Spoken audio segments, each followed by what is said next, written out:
Oi, oi, oi, galera do nono ano, tudo bem com vocês? Prontos mais uma aula?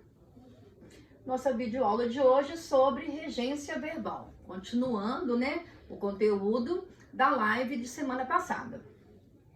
Regência verbal é a parte da língua que se ocupa da relação entre os verbos e os termos que se seguem a ele e completam o seu sentido. Então, no caso, os termos regentes, né, e os termos regidos. Para entender melhor sobre esse assunto e não errar mais, confira abaixo mais alguns exemplos e suas respectivas explicações. Nós trabalhamos na live o verbo namorar, o verbo pagar, o verbo obedecer, né? E hoje eu preparei mais alguns verbos. O verbo morar, estou repetindo aqui, né? Ele mora em outra cidade, isso implica mudança de horário, nós iremos ao parque. São os termos regentes, né? E os complementos dos termos regidos. Nos exemplos acima, morar é um verbo transitivo indireto, exige a preposição em, quem mora, mora em algum lugar. No segundo exemplo, implicar é um verbo transitivo direto, né? Eu comentei na live que nós ouvimos muito falar assim, isso aqui implica em. Não tem nada de implicar aí, né? Ele é transitivo direto, então o complemento dele aqui, ó, é um objeto direto. Não tem ali a necessidade de uma preposição. Implicar algo e não implicar em algo. No terceiro exemplo, o verbo ir. Ele exige a preposição a. Quem vai, vai a algum lugar. O que faz dele um verbo transitivo indireto. Na forma padrão, a oração, isso implica em mudança de horário, não está correta. Isso a gente, né, é até aceitável lá na linguagem, né, informal, né, as pessoas falam, mas gramaticalmente está incorreto. Vamos ver exemplos de alguns verbos e entender como eles são regidos. Alguns, conforme o seu significado, podem ter mais de uma forma de regência. Por exemplo, aqui o verbo custar. A letra A com o sentido de ser custoso. No sentido de ser custoso, ele exige preposição, né? Aquela decisão custou ao meu filho. Então aqui, ó, eu tenho o verbo custar como transitivo indireto, e se ele é transitivo indireto, ele pede a preposição e esse complemento ao filho é um objeto indireto. O verbo custar, no sentido, né, no valor, no sentido de valor, ele não exige preposição, né? Portanto, ele é um verbo que não, eu não vou usar aqui, ó, nenhuma preposição para completar, né? Para unir o verbo ao seu complemento. Aquela casa custou caro, né? Aquela casa custou barato. Custou barato. O verbo obedecer. O verbo obedecer, ele é transitivo indireto. E se ele é um verbo transitivo indireto, ele exige uma preposição. Vamos lá. Obedeça ao pai. Nós ouvimos muito, né, a frase da seguinte maneira: meu filho, obedeça seu pai. Não desobedeça seu pai.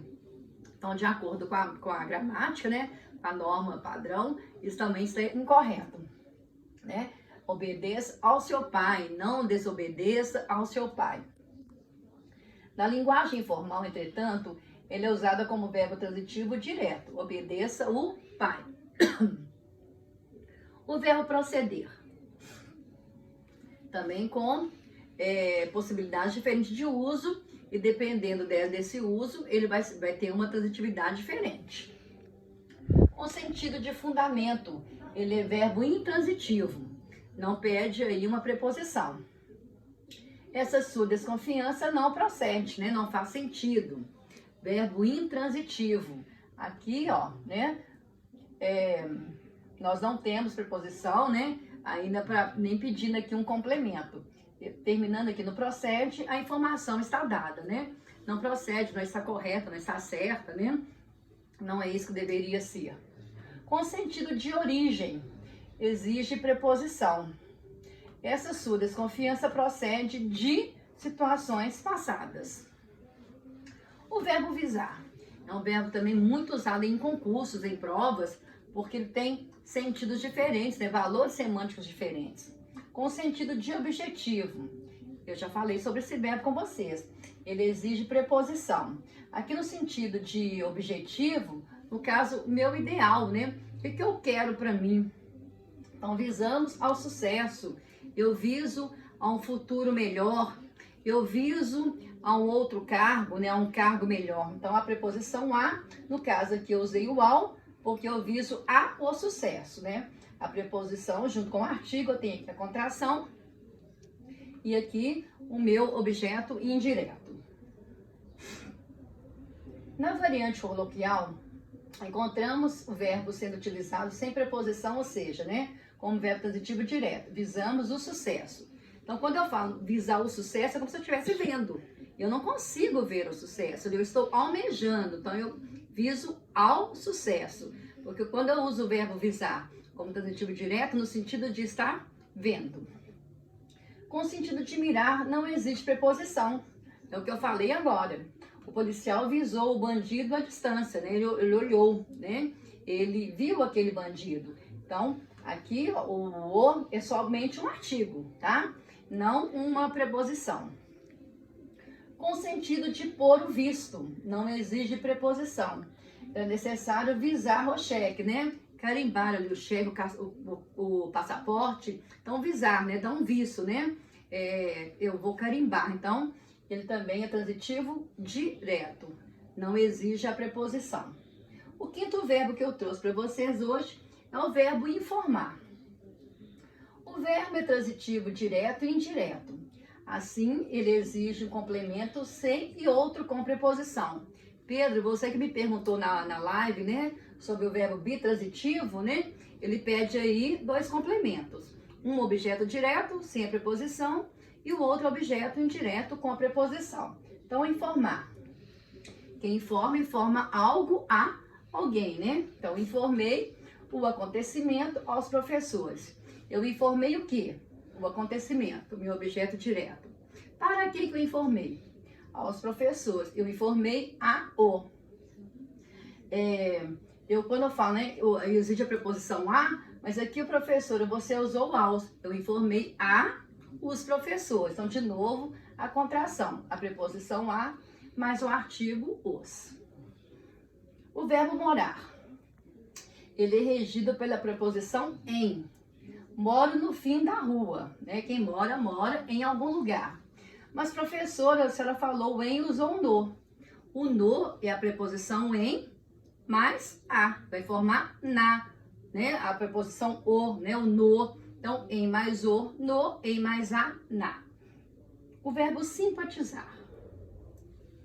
O verbo simpatizar é transitivo indireto e exige a preposição com. Eu me simpatizo com você, eu não me simpatizo, né, com fulano. Então, exige a preposição com. O verbo chamar. Com o sentido de convocar, não exige complemento. Então, ele é um transitivo direto. Chama o Pedro. Chama aí para mim o Pedro. Com o sentido de apelidar, exige complemento com e sem preposição. Chamou ao Pedro de Mauricinho. Chamou o João de Mauricinho. Chamou ao João Mauricinho. Chamou o João Mauricinho. Pagar. Quando informando o que pagamos, o complemento não tem preposição. Paga o sorvete, paguei a minha conta, esse a aí também é um artigo, né? Paguei a fatura. Quando informamos a quem pagamos, o verbo exige preposição. Paga o sorvete ao dono do bar. O verbo pagar também eu usei na nossa live de semana passada. O verbo agradar. É o nosso último verbo de hoje. Quando significa acariciar, né? Complemento não existe preposição. Ele é um verbo transitivo direto. Então, no sentido aí de fazer carinho, né? De afagar. Então, a mãe afagou o filho. A mãe acariciou, né? Ela fez carinho no filho. Então, a mãe afagou, acariciou o filho. Quando significa causar agrado, né? Ou prazer, o complemento exige preposição. A mãe agradou ao filho. Ela fez ali alguma coisa, né, para o filho que ele queria muito. Então, ela satisfez ali, né? Ela trouxe algo de bom para o filho, então agradou ao filho. Atenção aqui, gente. O conhecimento do uso adequado das preposições é um dos aspectos fundamentais do estudo da regência verbal e também nominal. Por quê? As preposições são capazes de modificar completamente o sentido do que se está sendo dito. Então, por exemplo, né, eu vou acariciar o filho ou eu vou acariciar ao filho. Se eu acaricio o filho, eu faço carinho nele. Né? Se eu acaricio ao filho, eu estou agradando o meu filho. Cheguei no metrô. Né? Ah, professora, se cheguei aqui não está errado?